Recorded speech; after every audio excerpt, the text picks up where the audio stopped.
La adoración apropiada, bien. La adoración bien hecha, la adoración apropiada, lleva a una conducta apropiada. Buena. Por como usted adora, puede saberse cómo es su conducta. Y es lo que estábamos haciendo ahorita. Desde que se abren las puertas en este lugar, a las 8:30 de la mañana. Por como usted adora, puede saberse cómo es su conducta. Su adoración delata su carácter.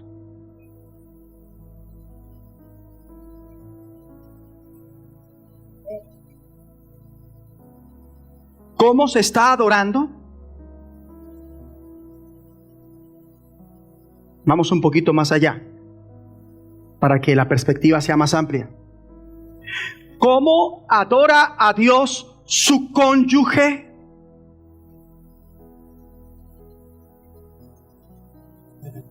¿Usted como padre ha hecho una evaluación de la adoración de su hijo a Dios?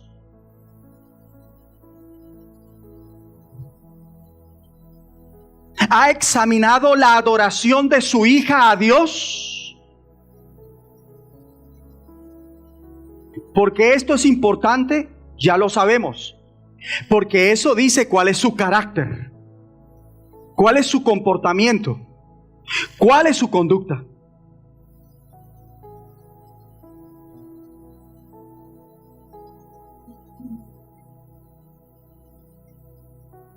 Por eso tenemos que estar vigilantes en este tiempo. ¿Por qué lo digo? Porque ahora mismo hay de cara a nosotros una serie de cosas travestidas. Voy a decirlo de otra manera, enmascaradas de adoración que se están dando al interior de demasiadas iglesias. ¿Qué veo?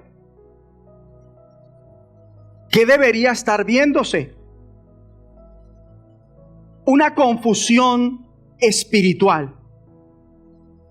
¿Por qué? Porque lo que se está viendo es una imitación del mundo llevada a la iglesia. Y es algo triste y las repercusiones serán desastrosas.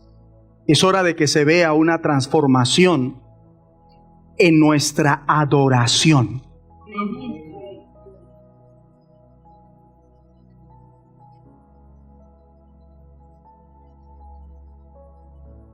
Y a la incógnita, ¿cuál es el más grande inconveniente que contamina a la iglesia de este tiempo?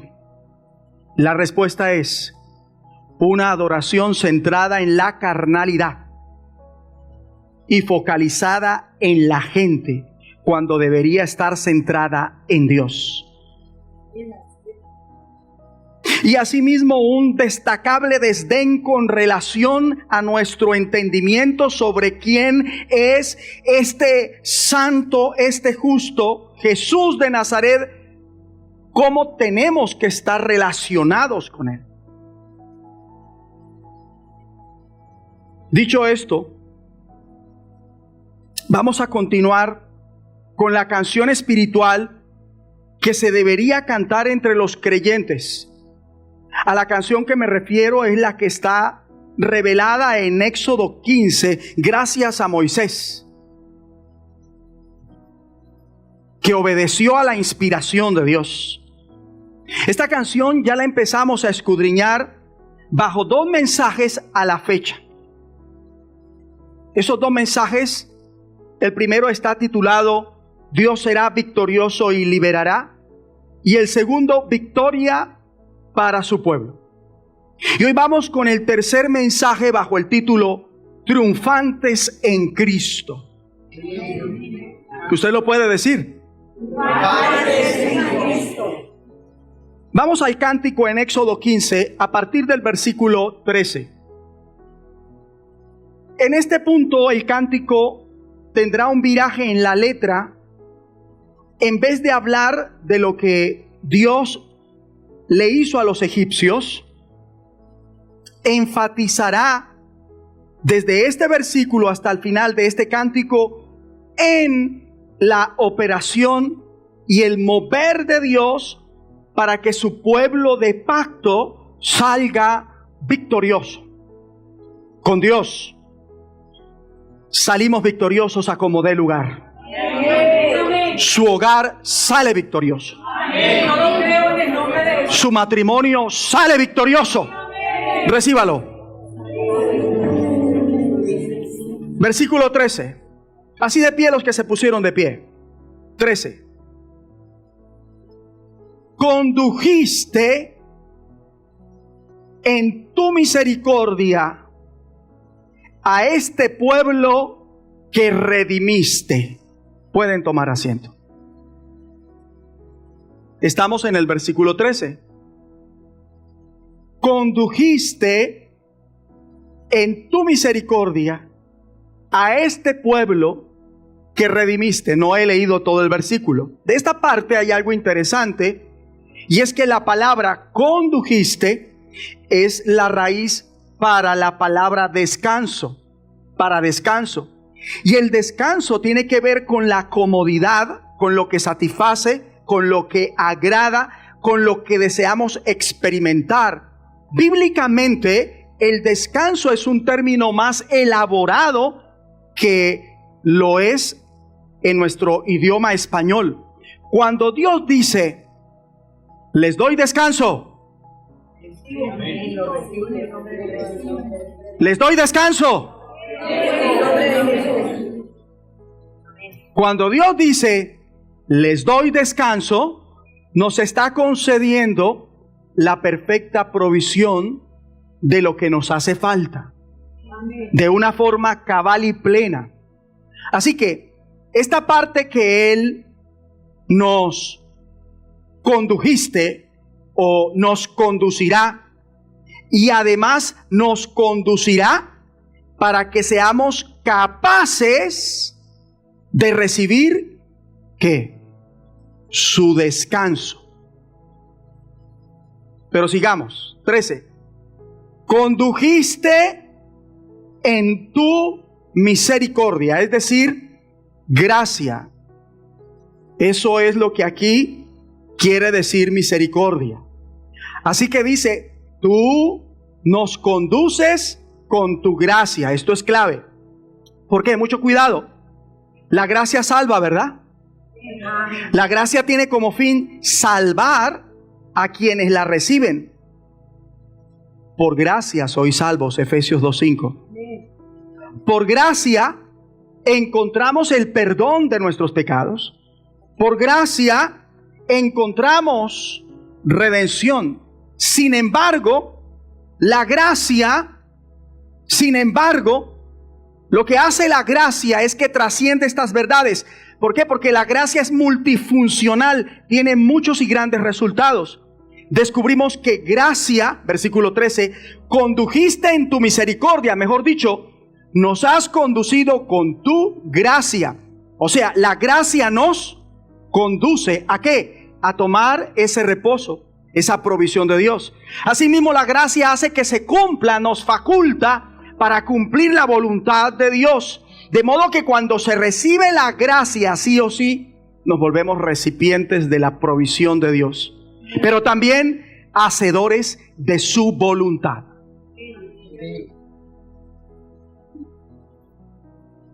Eso es lo que precisamente hace la gracia de Dios. Eso es lo que Cristo quiere lograr en su vida, en su matrimonio, en su hogar. No nada más salvarlo, sino que también desea que conducirle para que se halle la provisión, su provisión, Una provisión que lo capacita para completar, hacer y lograr su voluntad. Señor, da gracia ahora a cada matrimonio. Da gracia a cada hogar. Ahora reciba la gracia de nuestro Señor Jesucristo. Recíbala. Versículo 13. Dice: condujiste, así de pie, los que se pusieron de pie. 13. Condujiste en tu misericordia a este pueblo que redimiste. Le aconsejo subrayar redimiste, y puede tomar asiento mientras subraya. Redimiste.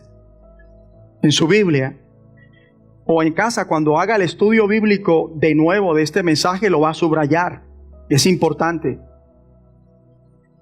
De redención hablé en la introducción del primer mensaje: Dios saldrá victorioso y liberará. Dice: condujiste en tu misericordia a este pueblo que redimiste. Entonces, esta canción habla de la redención.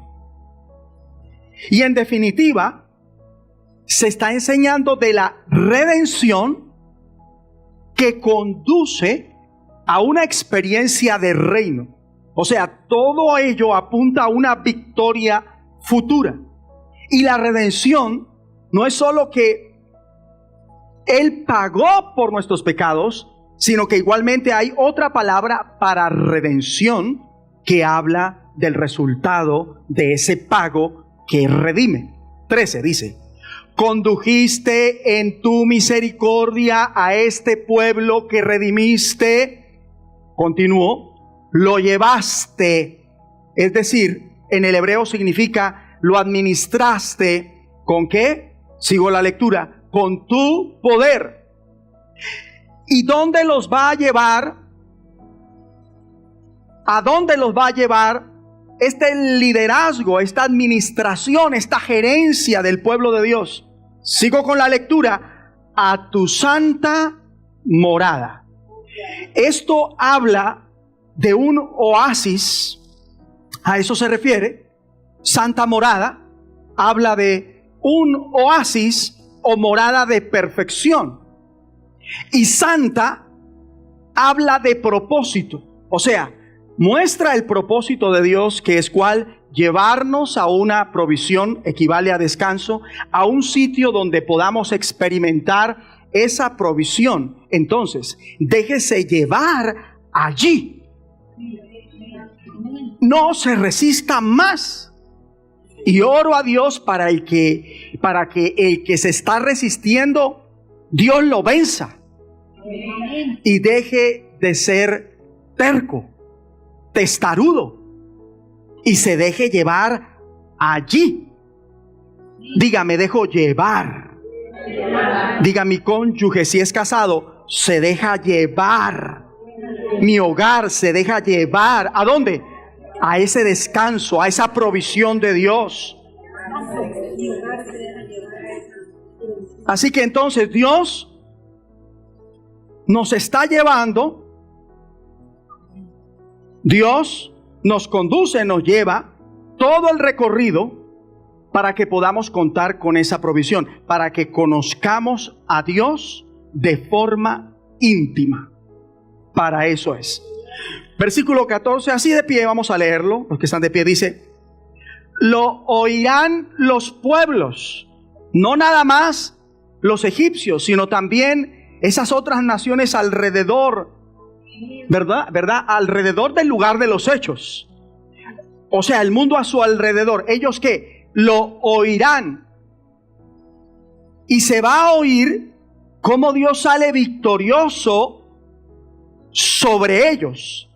Pero también se va a oír cómo Dios sale victorioso sobre ese problema marital en su vida. También se va a oír cómo Dios sale victorioso sobre ese problema que hay en su hogar ahora mismo. ¡Recíbalo! ¿Verdad? Entonces, retomando Éxodo 15:14, ¿ellos qué? Lo oirán, ¿verdad? ¿Y qué más? Y temblarán. Tome asiento.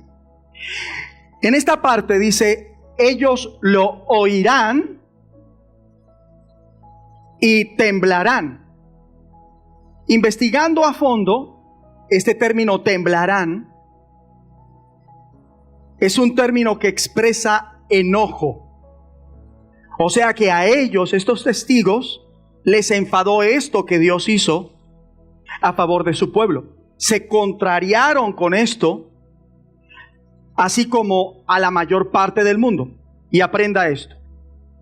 A la mayor parte del mundo no le agradará el cambio que trae la redención a su vida. ¿Por qué? Porque ellos son del mundo y no del reino.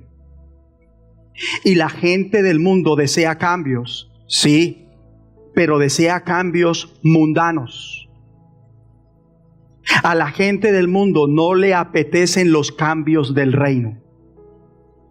Por eso, en lugar de alegrarse con los cambios del reino en otros, tiemblan, es decir, se enojan, se indisponen.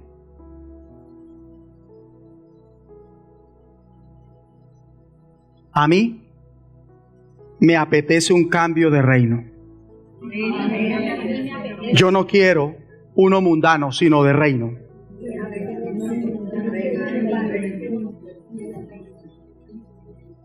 Recíbalo si usted lo cree. Si usted lo dijo en oración, recíbalo.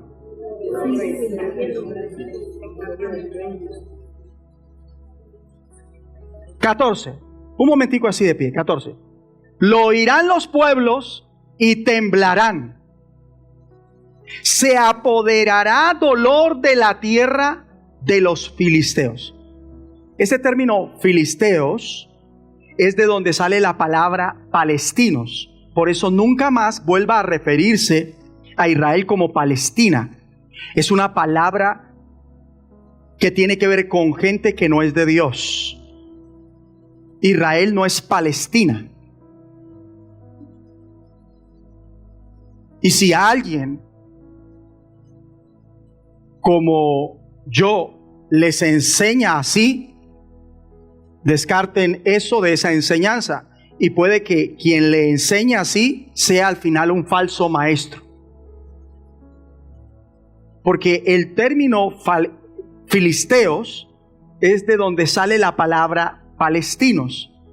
Y este término se usa para hablar de un pueblo despreciable.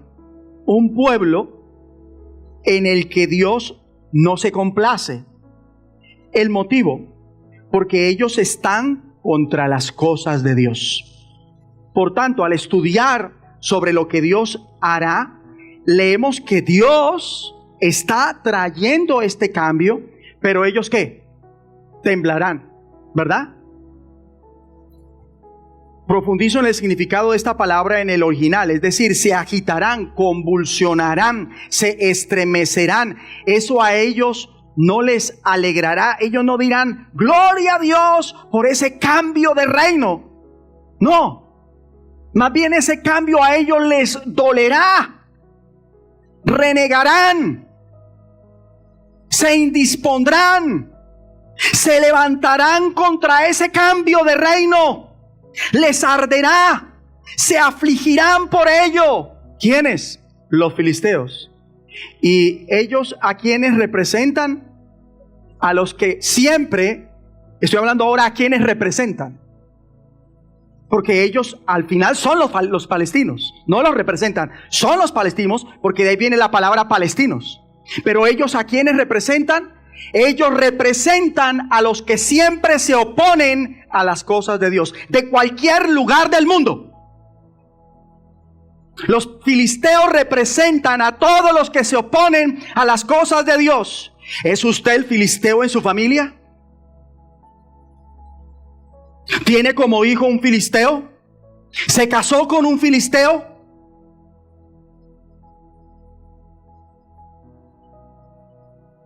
¿Su hermano es un filisteo? ¿Por qué ve que su hermano es un filisteo y no ve que su propio hijo es un filisteo?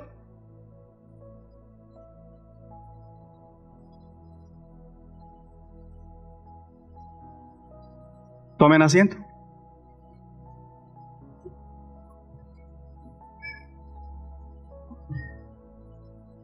Entonces, los filisteos, y entiéndame lo que voy a decir, porque prácticamente estoy trasladándome a este presente con base a esta palabra. Los filisteos no se alegran con la enseñanza que vamos a tener el próximo viernes para matrimonios exitosos. A alguien que sea un filisteo le disgusta. No. A mí no me habla de eso. Yo por allá no voy a ir. Conmigo no cuente. Filisteo.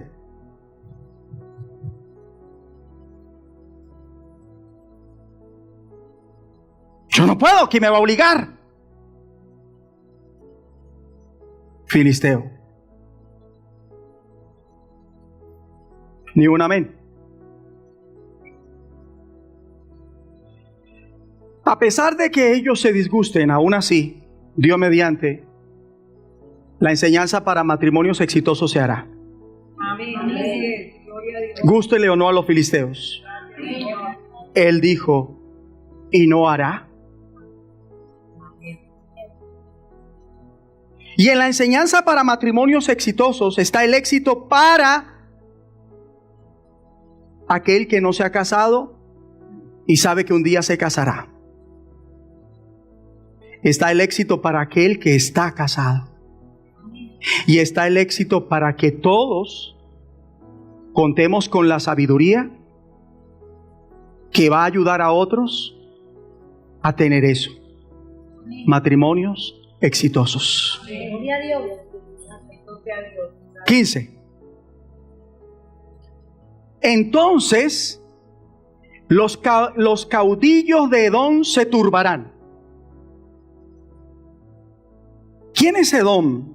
Edom es el pueblo malvado, esa nación injusta que se originó ¿en quién? En Esaú. A Esaú no le importaban las cosas de Dios, a él le resbalaban. A él no le importaba el llamado que Dios le permitió tener cuando nació, sino que lo vendió cuando pudo. ¿Por qué? Porque no era valioso para él. Y yo quiero preguntar, ¿qué cosas, qué personas de Dios para su vida no son valiosas para usted? Para usted, no para su vecino. Porque yo sí puedo decirle que no es valioso para mi esposo o para mi esposa. No, antes de sacarle la paja a su cónyuge, trabaje en la viga que tiene en su propio ojo. Antes de sacarle la paja a su nuera, trabaje en la viga que tiene usted en su propio ojo como suegra.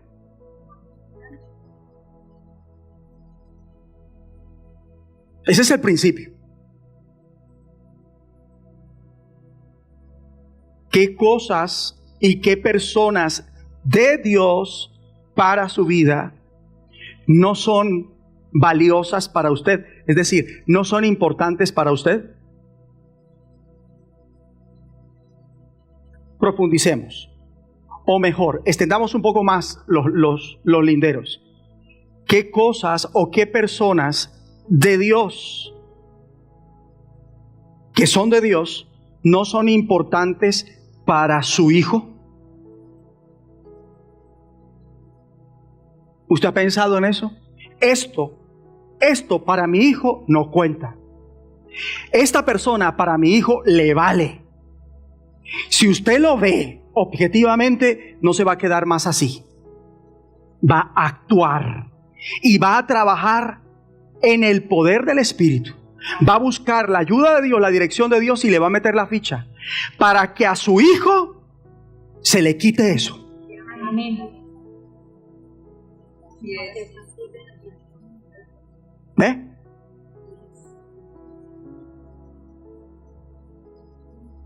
Entonces, ¿cómo es que usted ve que hay cosas y personas que son de Dios y no son valiosas para su cónyuge, y le da igual a problema del no, ustedes ahora son uno, ustedes convinieron un pacto, son uno, tienen obligaciones mutuas, está obligado con su cónyuge y su cónyuge con usted.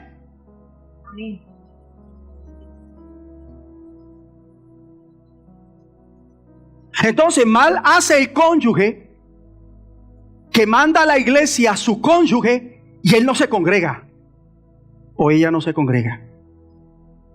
Es un irresponsable y es grave, muy grave.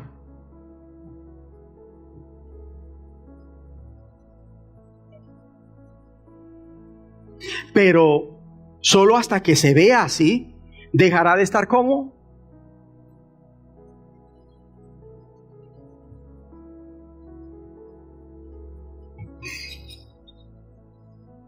Le voy a compartir.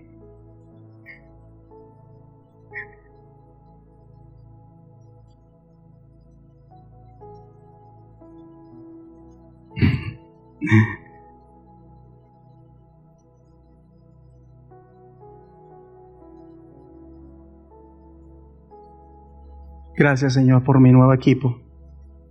Ya me rompió acá, se le rompió el botón.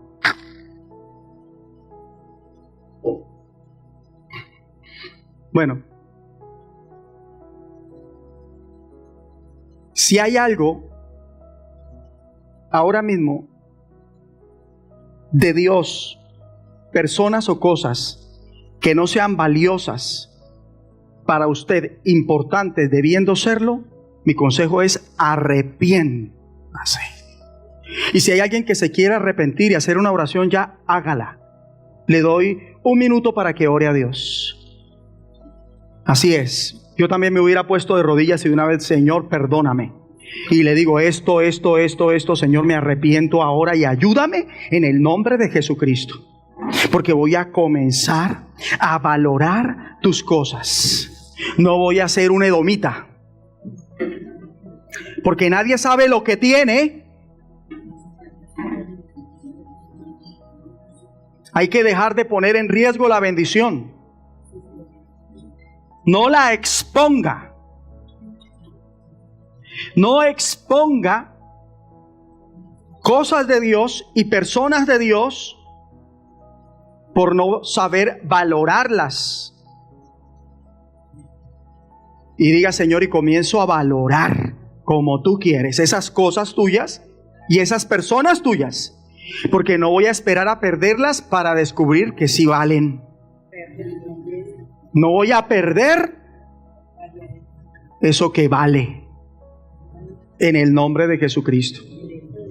Mire, ¿sabe qué dice la Biblia, Juanchito? El que haya esposa haya el bien.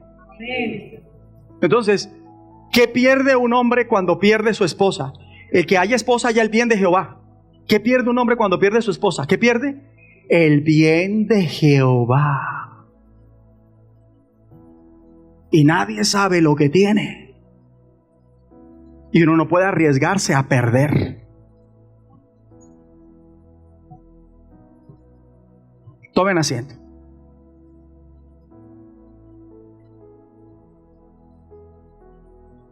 Si había algo de Edom en nosotros, deja de ser. Ahora en el nombre de Jesucristo. Bien dicho. 15. Entonces los caudillos de Edom se turbarán. A los valientes de Moab les sobrecogerá temblor. Aquí valientes significa cabra. En el hebreo eso significa literalmente cabra. Y en ocasiones se relaciona con poderío, fortaleza. Versículo 15 dice, a los valientes de Moab les sobrecogerá temblor. O sea, se acobardarán. Sigue diciendo, se acobardarán. Es decir, se derretirán. ¿Quiénes? Todos los moradores de Canaán. Terminé de leer el versículo. El motivo. Debemos ver esto desde una óptica emocional. Ellos internamente se encontraban afligidos emocionalmente. ¿Quiénes? Los valientes de Moab, ¿verdad? los caudillos de Edom, los valientes de Moab, estaban padeciendo internamente. ¿Por qué? Por lo que Dios había realizado entre su pueblo. Ese cambio de reino que había traído. Esa victoria. Esa obra maravillosa a favor de ellos. Pero ellos, en vez de doblar rodilla ante su poderío, el de Dios, padecían internamente. Les escocía. Y quiero preguntar algo y vamos a ser sinceros. ¿A cuántos de nosotros nos escoce lo que Dios hace en otros y a través de otros? ¿A cuántos de nosotros nos enerva y hasta nos crujen los dientes contra ellos? Si es así, deja de ser. Porque en vez de escocerle, debe producirle, tal vez, pienso que es lo primero que debería producir un cambio poderoso de Dios en alguien, y es esto: arrepentimiento. O sea, en lugar de estar bravo porque mi cónyuge está firme en la verdad y tratar de derribarlo de la verdad, yo tengo que decir: perdóname, Señor, estoy luchando contra ti, porque la postura de mi cónyuge es bíblica. ¿Y yo qué hago yendo contra la corriente tuya? ¿Yo qué hago yendo contra el río tuyo? Me arrepiento. Esa debería ser la actitud. En lugar de seguir dándole con el cirilí a ver si logra derribarlo de la voluntad de Dios. Y poner fe en el Señor y en la verdad de Dios. ¿En cuál Dios? En el Dios que tuvieron que ver los egipcios. Un Dios que obra. Nuestro Dios no es de manos cruzadas. Nuestro Dios obra.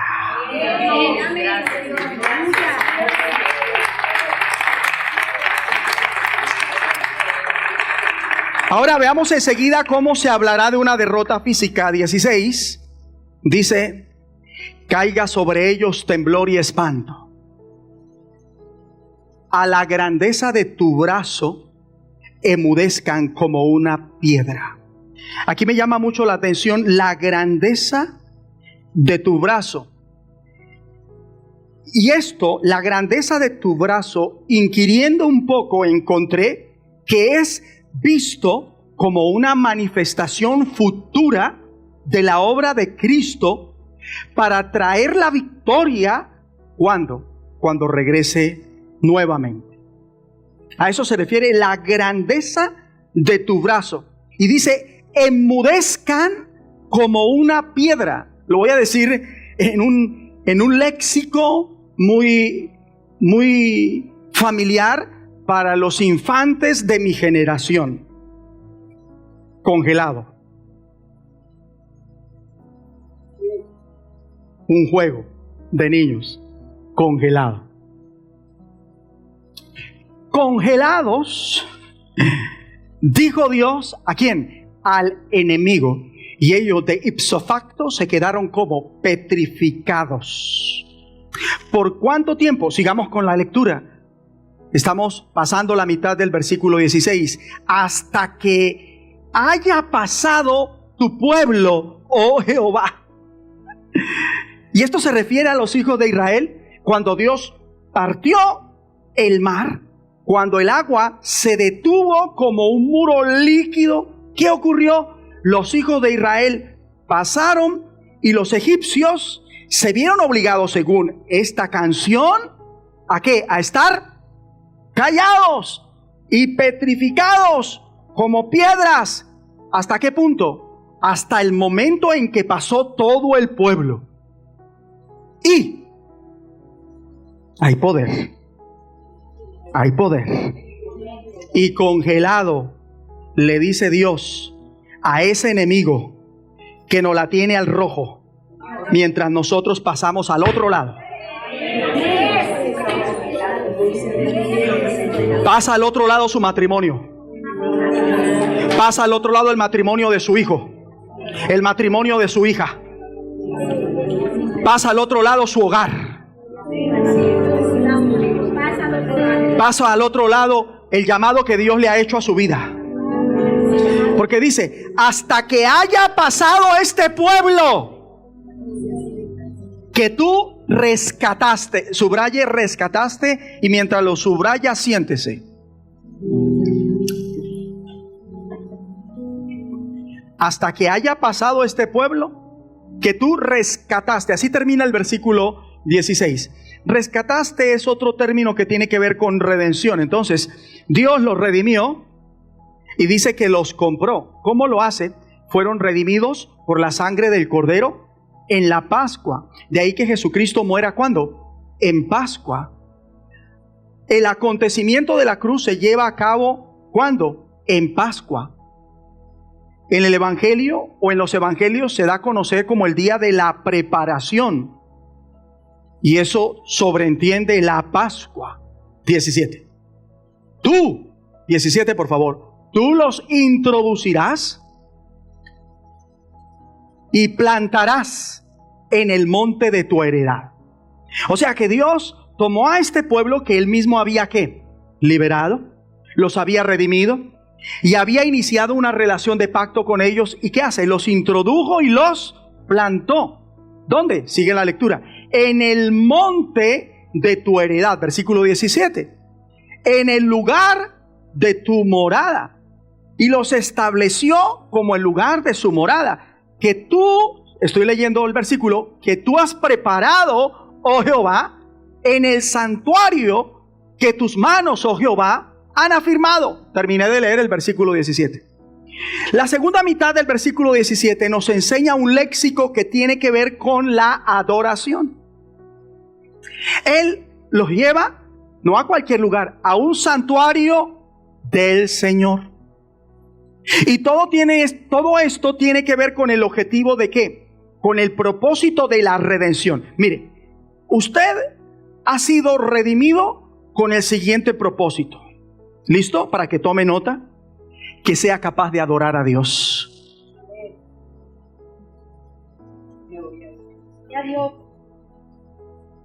¿Recuerdan que hace un momento hablamos del resultado de la redención?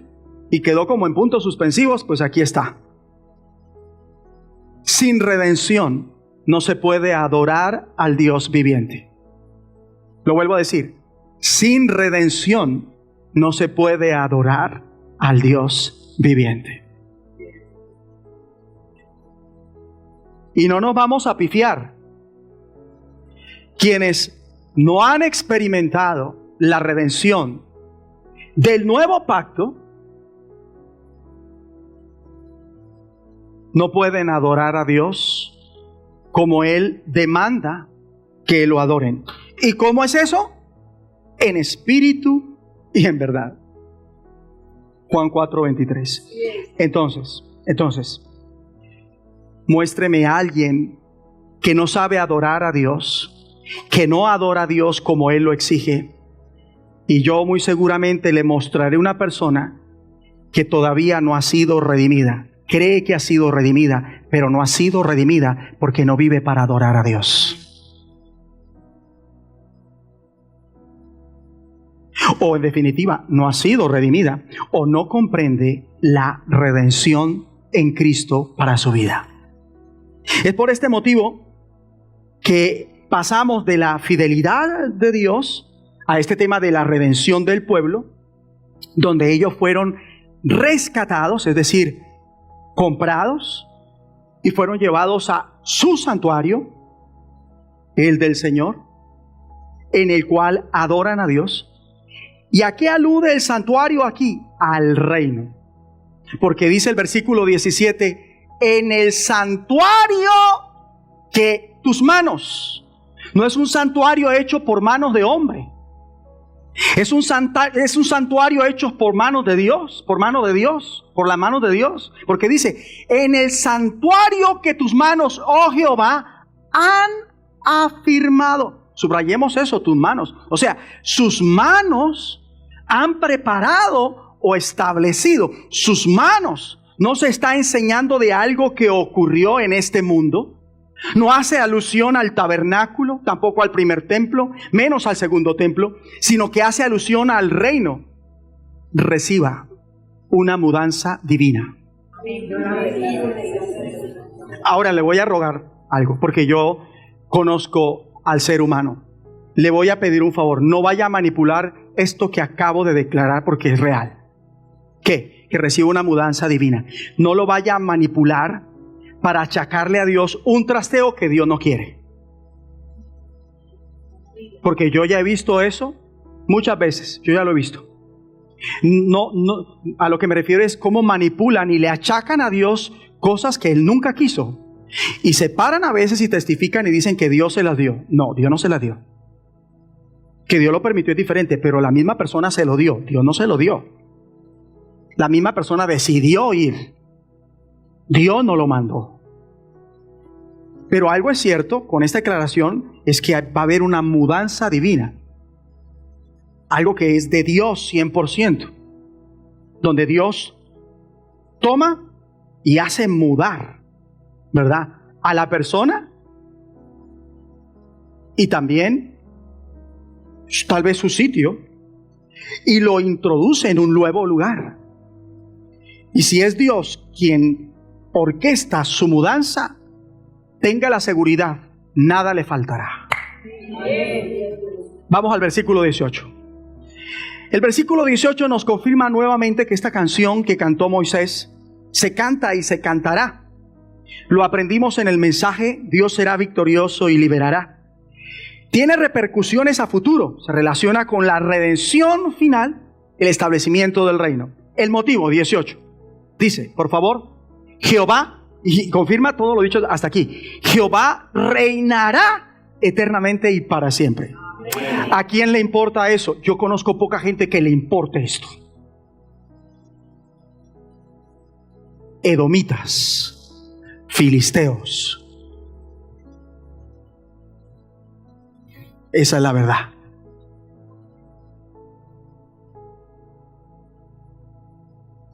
Les importa más su vida en este mundo que la vida de reino. Esa es la verdad. Jehová reinará eternamente y para siempre. Por lo tanto, aquí habla de este santuario que Dios mismo ¿qué? Establecerá sin intermediarios, que con sus manos establecerá, en el cual lo adoraremos, y enseña que Él reinará eternamente y para siempre. Él dijo, ¿no hará?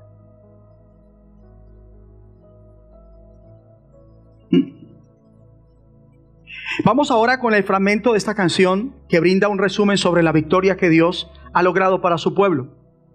La buena nueva es que si se ha iniciado en una relación de pacto con Dios, se puede esperar la victoria, el triunfo. Será triunfante. Y si no se ha entrado en esa relación, lo que se puede esperar es el juicio de Dios. Acciones de Dios que mi amigo y amiga traerán a su vida destrucción y derrota. Eso es lo que puede esperar. 19.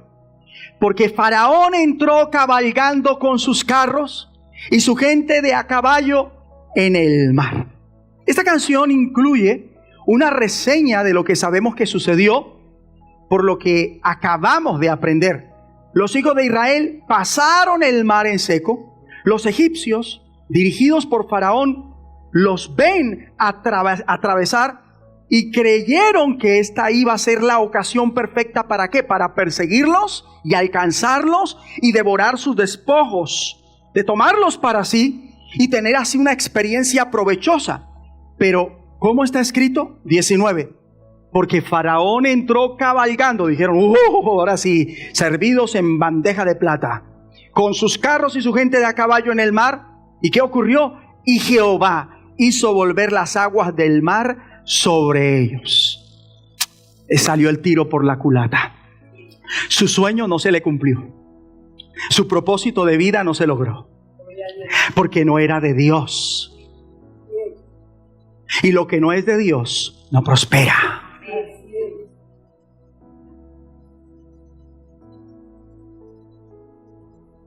Dios fue quien hizo que esto ocurriera, que las aguas del mar volvieran sobre ellos, lo cual fue algo muy maravilloso a ojos de los judíos, de los judíos, el pueblo de Dios, y una razón justa y suficiente para que ellos cantaran el cántico mencionado al Señor, dirigido por Moisés. Ahora, miren lo mejor de esto.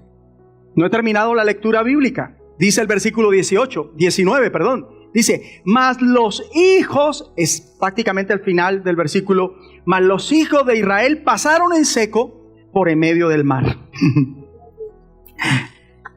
Sencillamente podemos apreciar que Dios efectuó una diferencia. Eso es lo que Dios desea hacer y es lo que Dios al final hará. Dios efectuará una diferenciación, una separación entre quienes tienen con Él esa relación de pacto, quienes le responden con fe, los que están dispuestos a obedecerle, a servirle, ¿verdad? Y Dios entonces a favor de ellos, ¿qué? Actúa poderosamente. La pregunta es, ¿de qué estamos siendo testigos?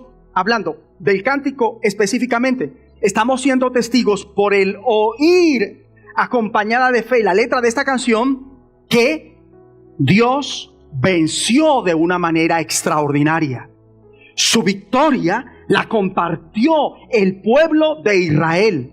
Ellos fueron los receptores ¿de qué? Del triunfo de Dios. ¿Y qué se le dio a Dios? Se le dio alabanza, adoración, honra y gloria por los beneficios, por esas cosas que hizo Él a favor de su pueblo y en su pueblo. ¿Y qué efectuó Él? Operó en fidelidad a su palabra, a lo que prometió que obraría.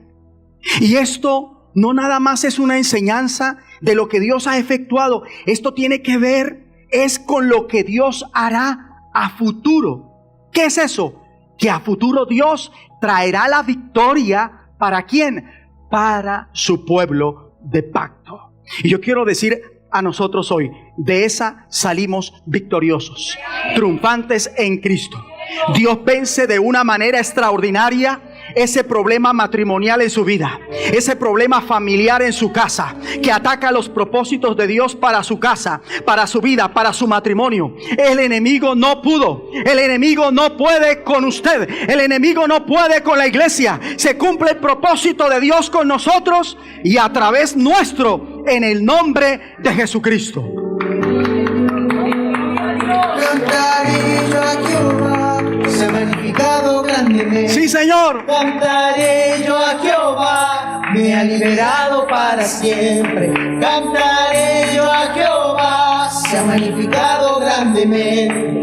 Cantaré yo a Jehová, me ha liberado para siempre. Ha echado en el mar Al caballo y al jinete, Él ha sido fortaleza, quien da salvación. Este es mi Dios, el dueño de esta canción. Desde me alabaré, por siempre agradeceré. Cantaré yo a Jehová, se ha magnificado grandemente. cantaré yo a Jehová. Me ha liberado para siempre.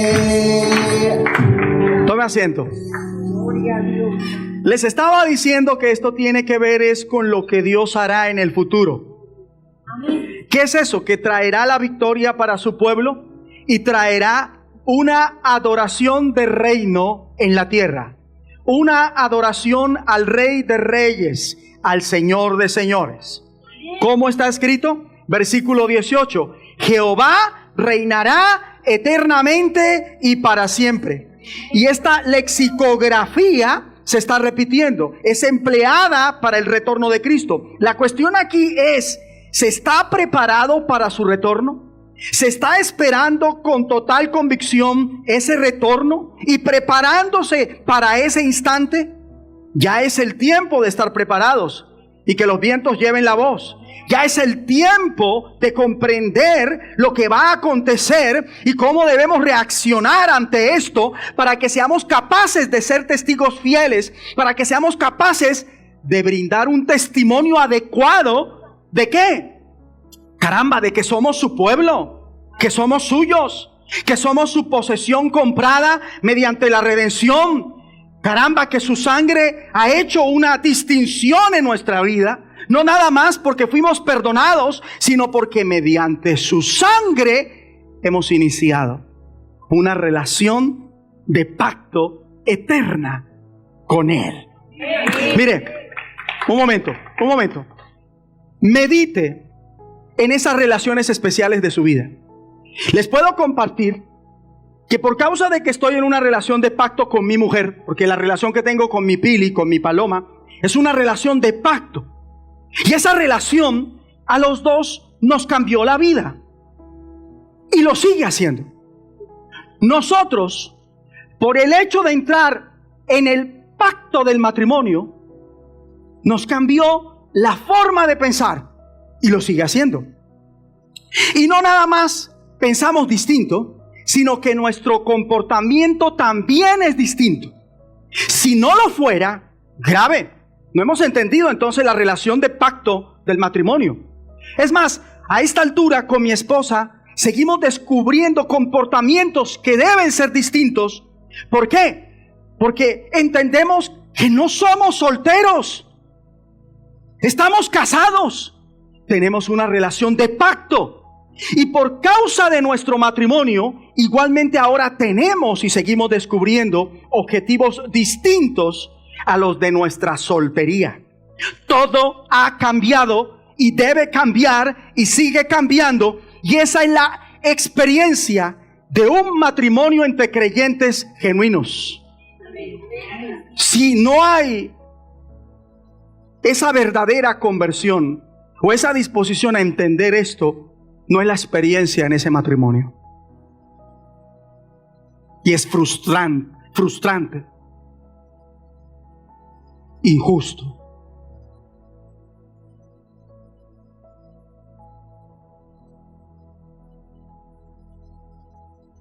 ¿Ve usted así el matrimonio? ¿O solo así ve el matrimonio de fulano, de sutano, pero de ciertas personas no lo ve? ¿Por qué? Dios no hace acepción de personas.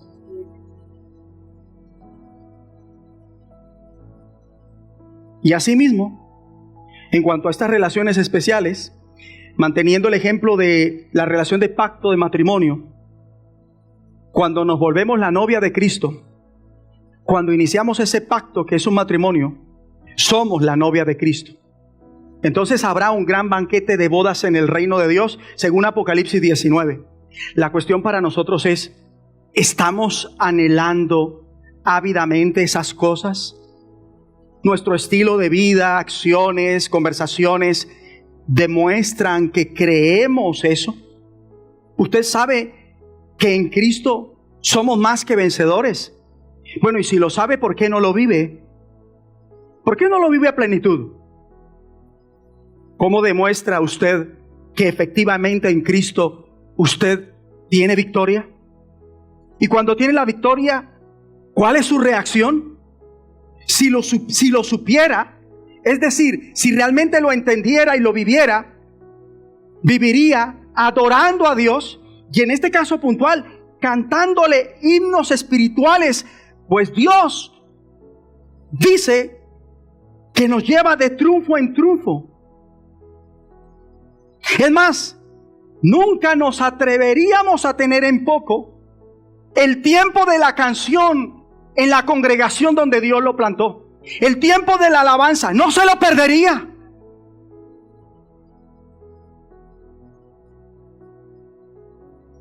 Y no diría que lo más importante es este tiempo, la predicación de una reunión en su congregación. Lo más importante es todo, de principio a fin. Todo es todo.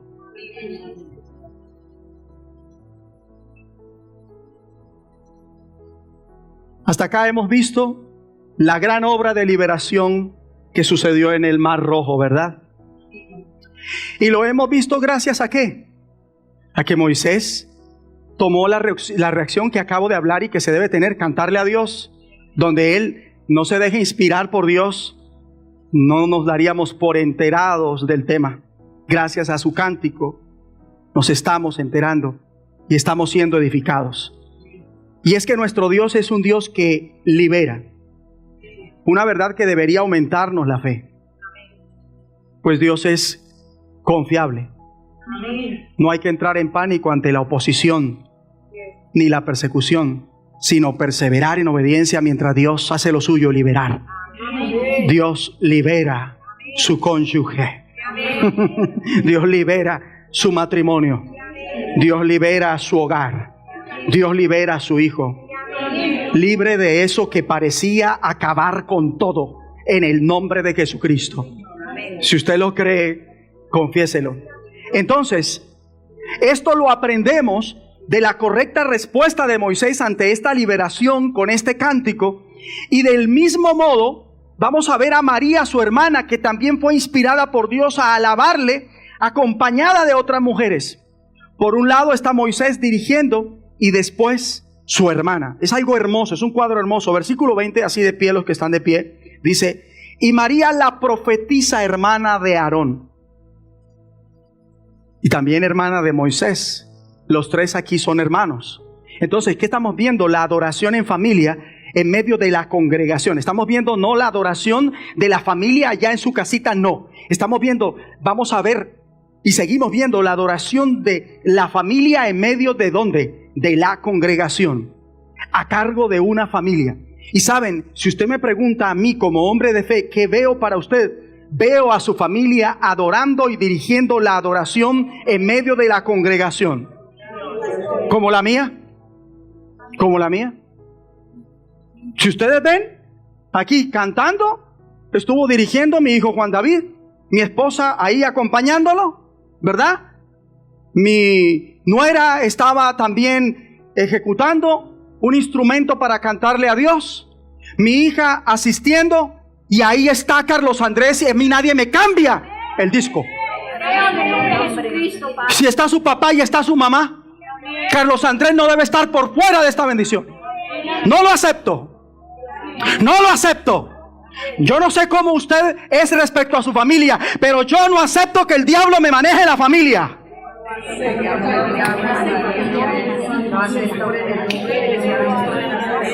No lo acepto.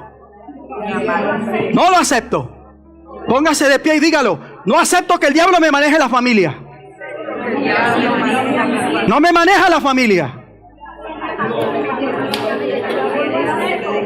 Mire, esta observación la voy a hacer a manera de edificación.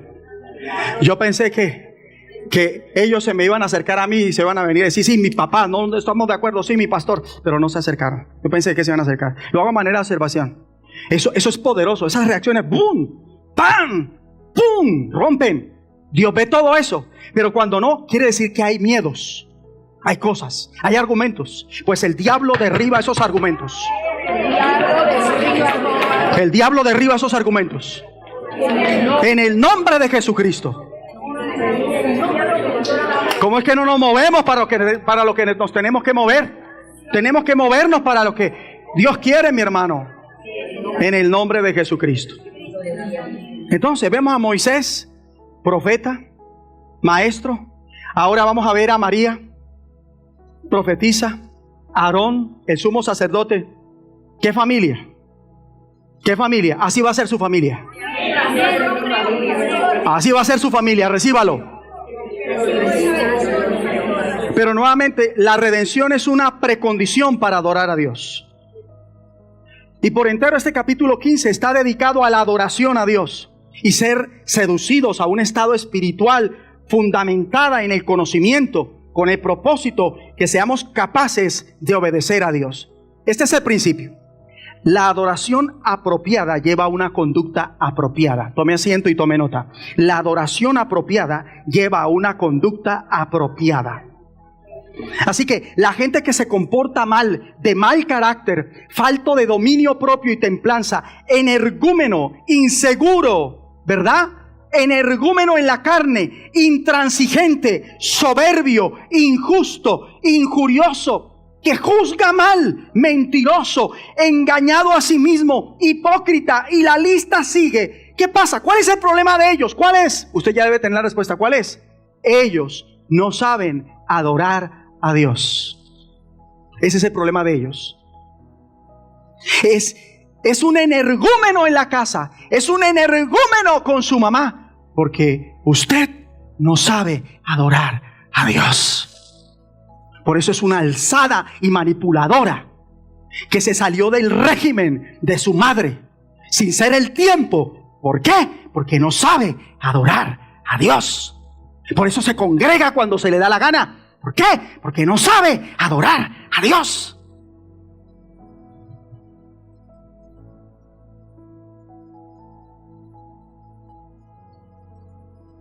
Lo adora mal.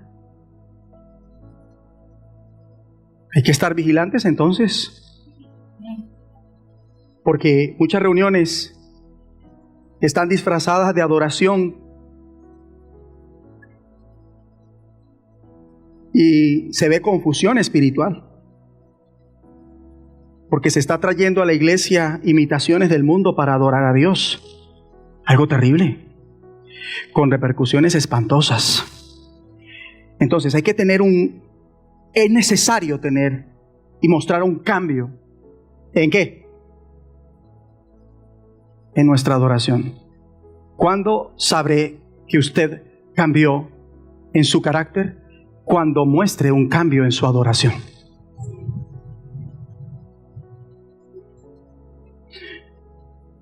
Veré ese cambio en esa mamá y en ese hijo cuando su adoración cambie en ellos.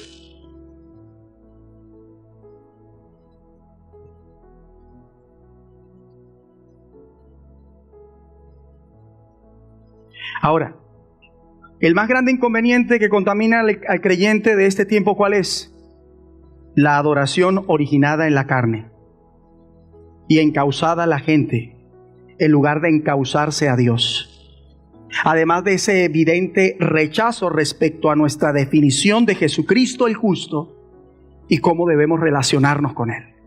Pero sigamos, versículo 20. María la profetisa, y María, hermana de Aarón, tomó un pandero en su mano. Miren lo que hace esta mujer. Ay, María. Se dejó tomar por Dios. Yo la verdad pienso que esto no lo hace ella por su cuenta. Y ojo, porque es muy importante que sea María quien lo haga, ya que María, su nombre significa amargura.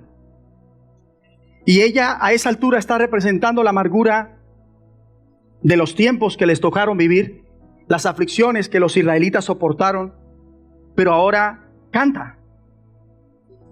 Yo quiero preguntarle a usted, María, tocaya de María, hermana de Aarón y de Moisés. Quiero preguntarle a usted, María, ¿va a seguir amargada haciendo los shows que hace en su casa? Porque se cuida mucho de no hacerlos aquí, pero en su casa los hace. ¿Verdad, María? Y no diga que no. Y cuando se le alborota, no importa dónde los hace. ¿Verdad, María?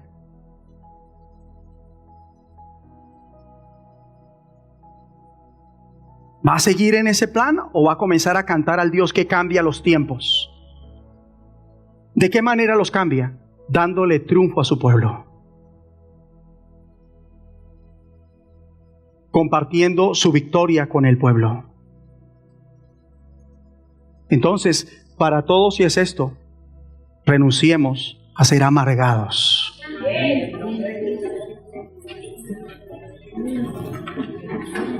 Y párese en la brecha por su mujer. Mi esposa deja de ser una amargada. Y yo dejo de ser un amargado. En el nombre de Jesucristo.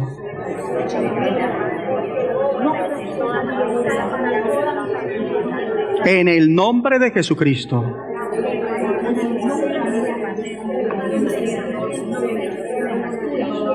Mire lo que dice de María. Así de pie, no se van a sentar. Terminemos de pie, ¿vale? Dice, y todas las mujeres salieron en pos de ella con panderos y danzas. Yo me voy a dirigir a las mujeres que a ellas les gusta que Dios les hable así face to face. ¿Por qué no provocó algo semejante a María hoy aquí? Le estoy hablando a las mujeres, ¿por qué no lo provoca? ¿Qué tiene María que no tenga usted? Luego usted no dice que es redimida, como María. Ahora, a ella la redimió la sangre de un cordero, de un animal. A usted la redimió la sangre de Cristo. Entonces, ¿por qué no lo provoca? ¿Por qué no se ve en las reuniones de la iglesia a usted liderando a las mujeres, llevándolas a danzar en la iglesia? ¿Por qué no se ve eso? ¿Sabe por qué? Porque no está conectada a Dios. Está en función de usted misma, no de Dios.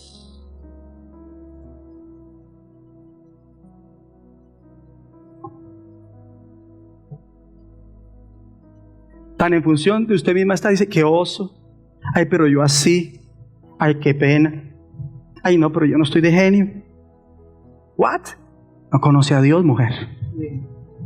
Y entonces, vamos a seguir igual.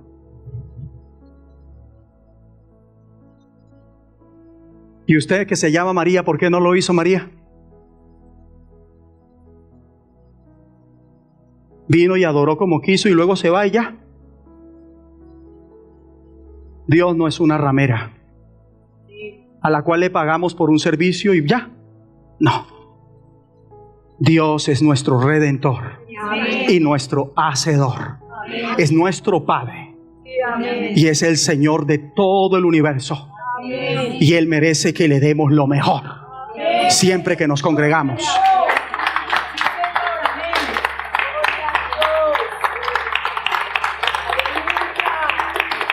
Tome asiento. Me voy a sentar un poquitico, porque no quiero que le dé el patatús con lo que sigue. Voy a tratar de ser rápido pero efectivo. Vemos una diferenciación aquí, por lo que hemos visto en el versículo 20. ¿Entre qué? ¿Entre qué? A ver si alguien lo dice, pues nadie lo dijo. Entre las mujeres y los hombres, ¿verdad? Porque son muy específicos hablando de María y luego de Aarón y los demás hombres que ya hemos mencionado en lo que tiene que ver con este cántico.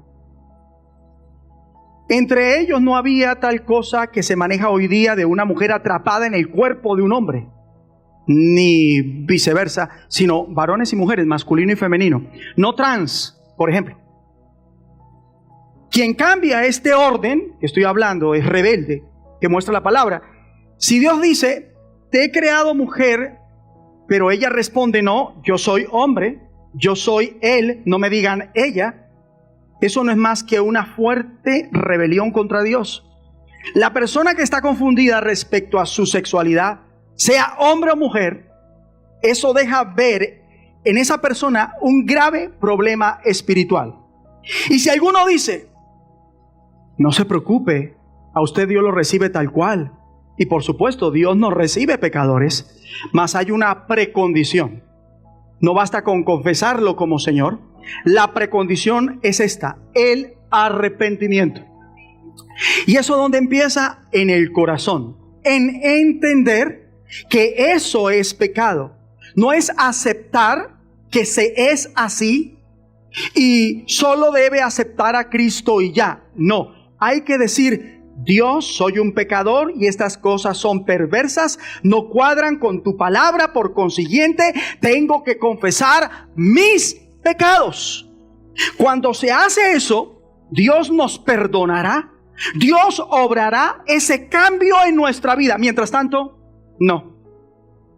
Es pecado que como hombre se sienta atraído sexualmente por alguien de su mismo género y querer ser lo contrario al género con que nació. Eso se llama confusión. Eso se llama un rechazo al orden de Dios. Es rebeldía. Dios nos acepta, sí, pero tenemos que confesar nuestros pecados, no nada más decir, Dios, acéptame como soy, con todos mis pecados. Yo no voy a cambiar ni a reconocer que esto está mal. Para mí es normal que me sienta mujer en un cuerpo de hombre. Eso es un falso evangelio. Y de esto que estoy enseñando, estoy plenamente convencido. El arrepentimiento es clave e inicia cuando reconoce que el pecado. Así que, si usted entiende esto, va a estar bien con Dios. Y va a llevar a la gente realmente a Dios. Bueno, vemos a Aarón, el sumo sacerdote por un lado, y a María, su hermana, la profetisa. ¿Con quiénes? Dice, ¿y todas quién? ¿Todas qué? Mire la diferenciación, ¿está conmigo? Los hombres por un lado y las mujeres por el otro. En este versículo lo vemos así. Y todas las mujeres salieron, todas las mujeres tras ella, ¿verdad? Y dice que salieron con panderos y ¿qué? Y danzas. Y si usted escudriña en casa Zacarías 12, encontrará el regreso de Cristo cuando Israel reconocerá y responderá ante él. ¿Y qué sucederá? Habrá una distinción entre los hombres y las mujeres a través del lamento, que igualmente es una manera de adoración, arrepentimiento y contrición. Entonces vamos a encontrar, como estamos viendo acá, una preciosa dicotomía entre el varón y la mujer. Y confundirse al respecto conlleva a graves problemas espirituales. Esto está muy, pero muy claro. Y no podemos dejarnos evangelizar por el diablo. Versículo 21. Y María le respondía. ¿A quiénes? A los hombres. Ella respondía en cabeza de las mujeres. Repitieron y cantaron el mismo cántico palabra por palabra después de los hombres. O sea, cuando digo que respondieron a los hombres, es que María se dejó mover por el Espíritu de Dios para reaccionar a la adoración de los varones. Y dijo, caramba, las mujeres no nos podemos quedar de manos cruzadas, señores. Pero ¿qué pasa hoy día? Llegan las mujeres a la iglesia y le da igual si su hija adora, le da igual si su nuera adora, si su suegra adora, si su nieta adora, le da igual. Si su hermana en Cristo adora, le da igual. A María no. Digo, ¿cómo es que Moisés hace que los hombres canten y nosotras nos vamos a quedar así? Eso se lo puso el Señor. Y de una vez se levantó la voz, no sobre los hombres, porque ella lideró a las mujeres y las llevó a cantar. Por eso dice ella, cantad a Jehová. Tremendo. Impresionante. ¿Qué tal esta mujer? En medio de la congregación, cantad a Jehová, mujeres. ¿Qué pasó, María? ¿Dónde estás?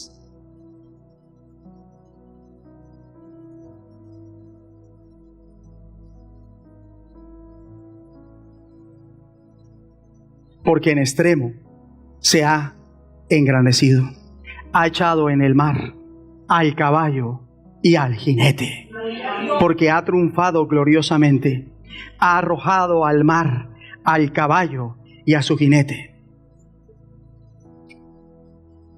¿Qué estamos viendo? Estamos viendo en general a un pueblo orgulloso de Dios. Es un orgullo piadoso, no es algo pecaminoso, porque Él es el vencedor y nosotros compartimos su victoria. Dios ha triunfado. Y la respuesta con el orgullo del cual hablo ante esto es ¿cuál? Canten alabanzas. Y yo le digo a ustedes, es el tiempo de cantarle alabanzas a Dios. Entonces, el Señor ha echado en el mar al caballo y al jinete. Por este triunfo del Mar Rojo, María respondió a las mujeres al ver lo que hicieron los hombres adorando a Dios, para que ellas canten, para que ellas dancen, para que ellas alaben a Dios. ¿Y cómo es que dice 2 Corintios 2:14? Mas a Dios gracias, el cual nos lleva siempre en triunfo en Cristo Jesús. Entonces, hoy y siempre Agradezcamos a Dios, quien nos hace triunfar. ¿Cómo? ¿Cómo le agradecemos? Dándole gracias, cantándole en alabanza. Claro está, siempre y cuando estemos, como titila esa preposición en ese versículo, siempre y cuando estemos en Cristo. ¿Y cuando se está en Cristo? Cuando se es sumiso a Él, a su autoridad directa y a la delegada por Él. Cuando está sometido a Él para sus propósitos. No se está en Cristo solo porque cree en Cristo. Entonces ya creo en Cristo y Dios me dará el triunfo en las cosas. No, en lo absoluto. Eso es una falsa e inmadura comprensión bíblica.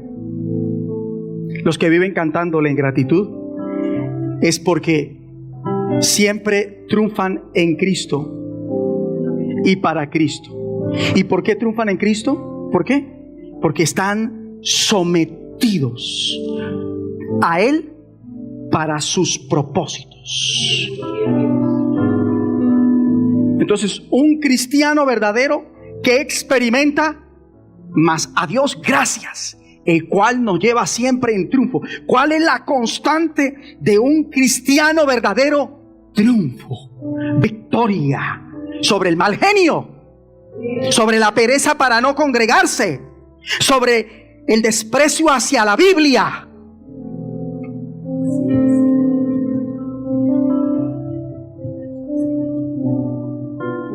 Sobre la irresponsabilidad que le compete en el rol que tiene dentro del hogar. El Señor da la victoria. La constante de alguien que está en Cristo es triunfo. ¿Pero por qué está en Cristo? Porque se somete a Él para cumplir sus propósitos. Entonces siempre triunfa. ¿Cómo no cantarle? Pero si no se somete a Él para cumplir sus propósitos, es muy difícil que le nazca cantarle. Y no será como María, sino que en la próxima reunión en su congregación va a estar ahí, cuando puede llevar a otros con usted a cantar y a danzar. Porque la mayoría en las congregaciones ni le canta a Dios como tiene que ser, ni le danza a Dios con libertad. ¿Y por qué pasa esto? Porque ellos no se sienten en triunfo. ¿Y por qué no se sienten en triunfo? Porque no están en Cristo. ¿Y por qué no están en Cristo? Porque son duros de cerviz.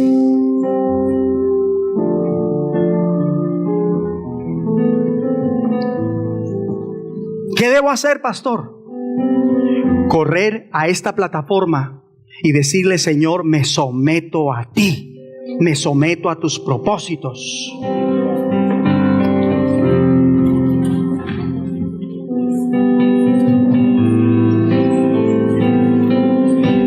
Y a los que vienen por primera vez les digo: no podrán adorarlo como debe ser a menos que reciban la redención, a menos que acepten su salvación realizada mediante el Señor Jesucristo en la cruz. Esa es la condición. Porque nada que haga sin recibir a Cristo le cuenta delante de Dios para salvación. Todos le van a decir a Dios así. Levante sus manos al cielo. Soy sumiso, Señor.